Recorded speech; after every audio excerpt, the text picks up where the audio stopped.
Welcome to the Sand and Track channel with a series on four-wheel drive systems where I explain how they work on different cars. Today's car is the Nissan Patrol Y61.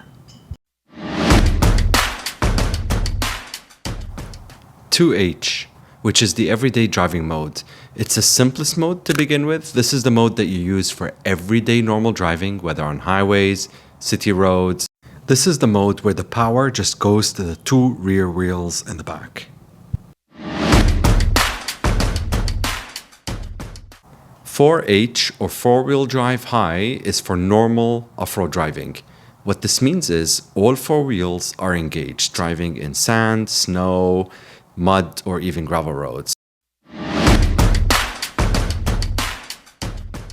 4Low, or what they call low range. It's maximum torque for extreme conditions. Think of it as beast mode for your car. It reduces the speed of your car like a slow tractor, but it gives you maximum torque and power. It's perfect for rock crawling, soft sand driving, deep mud, steep climbs, or recovering from very tricky situations.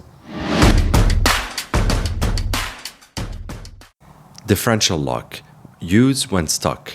When driving off-road, sometimes you might notice that one wheel is spinning, the other is not when the car is stuck. And this is because power is going to the wheel that has no traction on it and it doesn't allow the car to move. So when that happens, lock the diff lock, and this forces both wheels to spin together at the same time, allowing you to recover. Traction control, why do you need to disable it? It's because when you drive off-road, you do not want the car to think that the wheels are spinning, and you do not want it to cut the power to your wheels. I really hope you found this video useful. Choosing the right 4x4 setting makes a huge difference in off-road driving. Thanks for watching. Hit the subscribe button for more off-road explanations and leave any comments below. Thank you.